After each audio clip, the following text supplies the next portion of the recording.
ಇತ್ತೀಚಿನ ದಿನಗಳಲ್ಲಿ TV, YouTube, ಸುದ್ದಿ ಪತ್ರಿಕೆ ಎಲ್ಲೆಡೆ ಒಂದೇ ಸುದ್ದಿ. ಯುದ್ಧ, ಸಂಘರ್ಷ, ವ್ಯಾಪಾರ ನಿರ್ಬಂಧ, ದೇಶಗಳ ನಡುವಿನ ಉದ್ವಿಗ್ನತೆ ಇವೆಲ್ಲ ನೋಡಿದಾಗ ಬಹಳಷ್ಟು ರೈತರ ಮನಸ್ಸಿನಲ್ಲಿ ಒಂದು ಪ್ರಶ್ನೆ ಮೂಡುತ್ತದೆ. ಇದರಿಂದ ಕೃಷಿಗೆ ಏನಾದರೂ ಸಮಸ್ಯೆ ಆಗ್ಬೋದಾ ಅಂತ. ರೈತ ಬಂಧುಗಳೇ, ನಾವು ಬಳಸುವ ಯೂರಿಯಾ ಇರ್ಬೋದು, DAP, ಪೊಟ್ಯಾಶ್ ಮುಂತಾದ ಗೊಬ್ಬರಗಳ ಬೆಲೆ ಮತ್ತು ಅದರ ಲಭ್ಯತೆ ಜಾಗತಿಕ ಮಾರುಕಟ್ಟೆಯ ಮೇಲೆ ಅವಲಂಬಿತವಾಗಿದೆ. ಯುದ್ಧ ಉಂಟಾದಾಗ ಏನಾಗ್ತದೆ ಅಂದ್ರೆ ಕಚ್ಚಾ ವಸ್ತುಗಳ ಸಾಗಾಟಕ್ಕೆ ಸಮಸ್ಯೆ ಆಗ್ತದೆ, ಹಡಗು ಸಂಚಾರ ದುಬಾರಿ ಆಗಬಹುದು, ಇಂಧನ ಬೆಲೆ ಏರ್ತದೆ, ಉತ್ಪಾದನಾ ವೆಚ್ಚ ಎನ್ನುವಂಥದ್ದು ಹೆಚ್ಚಾಗ್ತದೆ. ಇವೆಲ್ಲವೂ ಅಂತಿಮವಾಗಿ ಗೊಬ್ಬರದ ಬೆಲೆ ಏರಿಕೆಗೆ ಕಾರಣವಾಗಬಹುದು. ಕೆಲವೊಮ್ಮೆ ಗೊಬ್ಬರ ಸಿಗುವುದಕ್ಕೂ ಕೂಡ ಸಮಸ್ಯೆ ಉಂಟಾಗ್ತದೆ. ಈಗಾಗಲೇ ಇಂತಹ ತೊಂದರೆಗಳು ಶುರುವಾಗಿದೆ. ಹೇಗೆ ಗ್ಯಾಸ್ ಸಿಲಿಂಡರ್ಗೆ ಜನ ಪರದಾಡ್ತಿದ್ದಾರೋ ಅದೇ ರೀತಿ ಈ ರಾಸಾಯನಿಕ ಗೊಬ್ಬರಗಳ ಪರಿಸ್ಥಿತಿ ಕೂಡ ಆಗ್ತಾ ಇದೆ. ಈಗಾಗಲೇ ಈ ಗೊಬ್ಬರಗಳ ಬೆಲೆ ಜಾಸ್ತಿ ಆಗಿರೋದನ್ನ ನೀವು ಗಮನಿಸಿರ್ಬೋದು. ಇನ್ನೂ ಜಾಸ್ತಿ ಆಗುವ ಸಾಧ್ಯತೆ ಕೂಡ ಇದೆ. ಅದೆಲ್ಲಕ್ಕಿಂತ ಇನ್ನೂ ಮುಂದಿನ ದಿನಗಳಲ್ಲಿ ಇವುಗಳ ಲಭ್ಯತೆ ಇಲ್ಲದ ಹಾಗೆ ಕೂಡ ಆಗ್ಬಹುದು. ಈಗಾಗಲೇ ಈ ತೊಂದರೆಗಳನ್ನ ನಾವು ಅನುಭವಿಸ್ತಾ ಇದ್ದೇವೆ.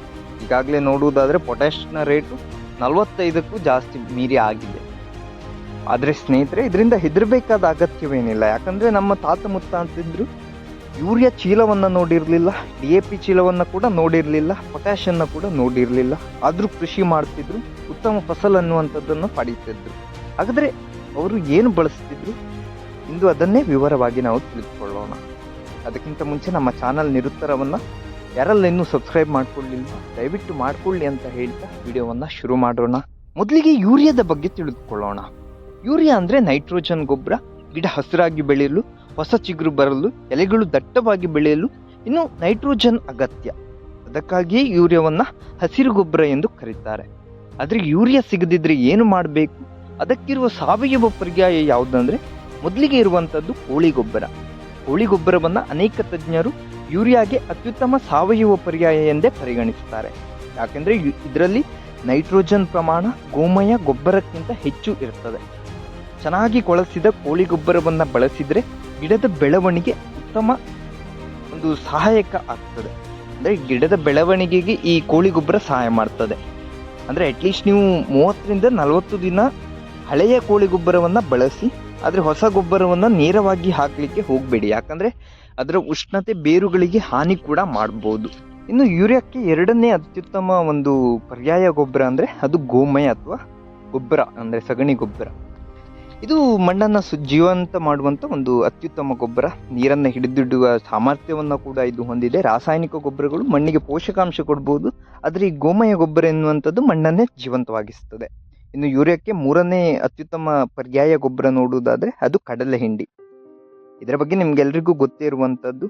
ಇದು ಕಡಲೆಯಿಂದ ಎಣ್ಣೆಯನ್ನು ತೆಗೆದ ನಂತರ ಉಳಿಯುವ ತ್ಯಾಜ್ಯವೇ ಈ ಕಡಲೆ ಹಿಂಡಿ. ಇದು ನೈಟ್ರೋಜನ್, ಫಾಸ್ಫರಸ್ ಮತ್ತು ಸ್ವಲ್ಪ ಪ್ರಮಾಣದಲ್ಲಿ ಪೊಟ್ಯಾಷಿಯಂ ಹೊಂದಿರುವ ಒಂದು ಅಮೂಲ್ಯ ಸಾವಯವ ಗೊಬ್ಬರ. ಕಡಲೆ ಹಿಂಡಿ ನಿಧಾನವಾಗಿ ಕೊಳೆಯುವುದರಿಂದ ಪೋಷಕಾಂಶಗಳು ನಿಧಾನವಾಗಿ ಬಿಡುಗಡೆ ಆಗ್ತದೆ. ಇದರಿಂದ ಗಿಡಗಳಿಗೆ ದೀರ್ಘಕಾಲದವರೆಗೆ ಪೋಷಕಾಂಶ ದೊರೆಯುತ್ತದೆ. ಅಡಿಕೆ, ತೆಂಗು, ಕರಿಮೆಣಸು ಮುಂತಾದ ತೋಟಗಾರಿಕಾ ಬೆಳೆಗಳಿಗೆ ಇದು ಉತ್ತಮ ಒಂದು ಯೂರಿಯಾಕ್ಕೆ ಪರ್ಯಾಯವಾಗಿದೆ. ಎಳ್ಳು ಹಿಂಡಿಯನ್ನು ಕೂಡ ನೀವು ಬಳಸಬಹುದು. ಇದು ಕೂಡ ಯೂರಿಯಾಕ್ಕೆ ಒಂದು ಅತ್ಯುತ್ತಮ ಸಾವಯವ ಪರ್ಯಾಯ. ಈಗ DAPಗೆ ಇರುವಂತ ಅತ್ಯುತ್ತಮ ಸಾವಯವ ಪರ್ಯಾಯಗಳ ಬಗ್ಗೆ ನೋಡೋಣ. DAP ಅಂದ್ರೆ ಡಿ ಅಮೋನಿಯಂ ಫಾಸ್ಫೇಟ್. ಇದು ಮುಖ್ಯವಾಗಿ ಫಾಸ್ಫರಸ್ ಅನ್ನು ನಿಮ್ಮ ಗಿಡಗಳಿಗೆ ನೀಡುತ್ತದೆ. ಫಾಸ್ಫರಸ್ ಇಲ್ದಿದ್ರೆ ಬೇರುಗಳು ಸರಿಯಾಗಿ ಬೆಳೆಯೋದಿಲ್ಲ, ಗಿಡ ದುರ್ಬಲವಾಗ್ತದೆ, ಪೋಷಕಾಂಶ ಹೀರಿಕೊಳ್ಳುವ ಒಂದು ಸಾಮರ್ಥ್ಯ ಎನ್ನುವಂಥದ್ದು ಕಡಿಮೆ ಆಗ್ತದೆ. ಆದ್ದರಿಂದಲೇ DAPನ ಬಳಸುವಂಥದ್ದು. ಈ DAPಗೆ ಅದ್ಭುತ ಸಾವಯವ ಪರ್ಯಾಯ ಗೊಬ್ಬರಗಳು ಯಾವುದಂದ್ರೆ ಮೊದಲನೆಯದು ಬೋನ್ ಮೀಲ್. ಪ್ರಾಣಿಗಳ ಮೂಳೆಗಳಿಂದ ತಯಾರಿಸುವ ಬೋನ್ ಮೀಲ್ ಫಾಸ್ಫರಸ್ನ ಅತ್ಯುತ್ತಮ ಮೂಲ ಆಗಿರ್ತದೆ. ಈ ಹಡ್ಡಿ ಪುಡಿಯ ಕುರಿತಾದ ಒಂದು ಸೆಪರೇಟ್ ವಿಡಿಯೋವನ್ನೇ ನಾನು ಮಾಡಿದ್ದೇನೆ. ನನ್ನ ಚಾನಲಲ್ಲಿ ಆ ವಿಡಿಯೋವನ್ನು ನೀವು ಚೆಕ್ ಮಾಡ್ಬೋದು. ಈ ಬೋನ್ ಮೀಲ್ ನಿಧಾನವಾಗಿ ಮಣ್ಣಿನಲ್ಲಿ ಕರಗುವುದರಿಂದ ದೀರ್ಘಕಾಲ ಪೋಷಕಾಂಶ ನೀಡುತ್ತದೆ. ಹೊಸದಾಗಿ ನೆಟ್ಟ ಗಿಡಗಳಿಗೆ ಇದು ಬಹಳ ಉಪಯುಕ್ತ. ಯಾಕಂದ್ರೆ ಇದರಲ್ಲಿ ಹೇರಳವಾಗಿ ಫಾಸ್ಫರಸ್ ಪ್ರಮಾಣ ಎನ್ನುವಂಥದ್ದು ಇರುತ್ತದೆ. ಇನ್ನು ಎರಡನೇ DAPಗೆ ಸಾವಯವ ಪರ್ಯಾಯ ಯಾವುದಂದ್ರೆ ಕಡಲೆ ಹಿಂಡಿ. ಬಹಳಷ್ಟು ರೈತರಿಗೆ ಗೊತ್ತಿಲ್ಲದ ವಿಷಯ ಏನಂದ್ರೆ ಕಡಲೆ ಹಿಂಡಿಯಲ್ಲಿ ಫಾಸ್ಫರಸ್ ಕೂಡ ಇರ್ತದೆ. ಆದ್ದರಿಂದ ಇದು ಕೇವಲ ಯೂರಿಯಾ ಪರ್ಯಾಯವಲ್ಲ, DAPಗೆ ಸಹ ಒಂದು ಅದ್ಭುತ ಪರ್ಯಾಯ ಗೊಬ್ಬರ. ಇನ್ನೊಂದು ರಾಕ್ ಫಾಸ್ಫೇಟ್. ಇದರ ಬಗ್ಗೆ ನೀವು ತುಂಬಾ ಚೆನ್ನಾಗಿ ಕೇಳಿರ್ಬೋದು. ಇದೊಂದು ನೈಸರ್ಗಿಕ ಖನಿಜ.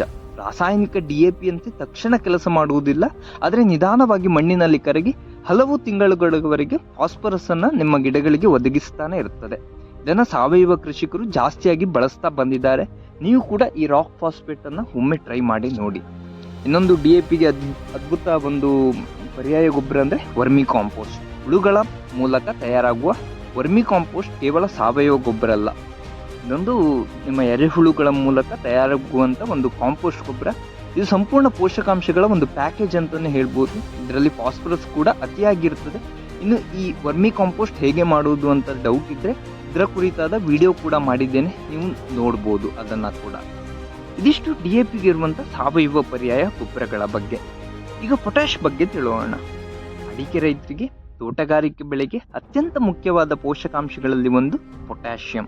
ನಿಮ್ಮ ಕಾಯಿ ಹಿಡಿಯಲಿರ್ಬೋದು, ಕಾಯಿಯ ಗಾತ್ರ ಹೆಚ್ಚಲು, ಕಾಯಿಯ ಗುಣಮಟ್ಟ ಉತ್ತಮವಾಗಲು, ಅಂದ್ರೆ ಫಸಲು ಜಾಸ್ತಿ ಆಗ್ಲಿಕ್ಕೆ ಪೊಟ್ಯಾಷಿಯಂ ಎನ್ನುವಂಥದ್ದು ಅತ್ಯಗತ್ಯ. ಈ ಪೊಟ್ಯಾಶ್ ಎನ್ನುವಂಥದ್ದು ನಿಮಗೆ ಸಿಗದೇ ಇದ್ರೆ, ಈ ಯುದ್ಧದ ಅಭಾವದಿಂದ ಅಥವಾ ಪ್ರಭಾವದಿಂದ ಏನಾದ್ರೂ ನಿಮಗೆ ಪೊಟ್ಯಾಶ್ ಎನ್ನುವಂಥದ್ದು ದೊರೆಯದೇ ಇದ್ರೆ, ಇದಕ್ಕೆ ಕೂಡ ಅದ್ಭುತ ಸಾವಯವ ಪರ್ಯಾಯ ಗೊಬ್ಬರಗಳಿವೆ. ಮೊದಲನೇದಾಗಿ ಕಟ್ಟಿಗೆ ಬೂದಿ. ರೈತ ಬಂಧುಗಳೇ, ನಮ್ಮ ಹಿರಿಯರು ಪೊಟ್ಯಾಶ್ ಚೀಲನ್ನ ಖರೀದಿಸ್ತಿರ್ಲಿಲ್ಲ, ಅವರು ಬಳಸುತ್ತಿದ್ದದ್ದು ಕಟ್ಟಿಗೆ ಬೂದಿ. ಅಂದ್ರೆ ನಾವು ಒಲೆಯ ಬೂದಿ ಅಂತ ಏನ್ ಹೇಳ್ತೇವೆ ಅದನ್ನ ಅವರು ಬಳಸ್ತಾ ಇದ್ರು. ಮರ ಅಥವಾ ಕಟ್ಟಿಗೆ ಸುಟ್ಟ ನಂತರ ಅದರಲ್ಲಿರುವ ಪೊಟ್ಯಾಷಿಯಂ ಬೂದಿಯಲ್ಲಿ ಉಳಿತದೆ. ಅದರಿಂದ ಬೂದಿ ಎನ್ನುವಂಥದ್ದು ಒಂದು ನೈಸರ್ಗಿಕ ಪೊಟ್ಯಾಶ್ ಮೂಲ. ಇದರ ಜೊತೆಗೆ ಕ್ಯಾಲ್ಸಿಯಂ ಮತ್ತು ಅನೇಕ ಸೂಕ್ಷ್ಮ ಪೋಷಕಾಂಶಗಳು ಕೂಡ ಈ ಬೂದಿಯಲ್ಲಿರುತ್ತದೆ. ಅಡಿಕೆ, ತೆಂಗು, ಬಾಳೆ ಮುಂತಾದ ಬೆಳೆಗಳಿಗೆ ಬೂದಿ ಅನ್ನುವಂಥದ್ದು ಪೊಟ್ಯಾಶ್ಗೆ ಇರುವಂತ ಒಂದು ಉತ್ತಮ ಪರ್ಯಾಯ.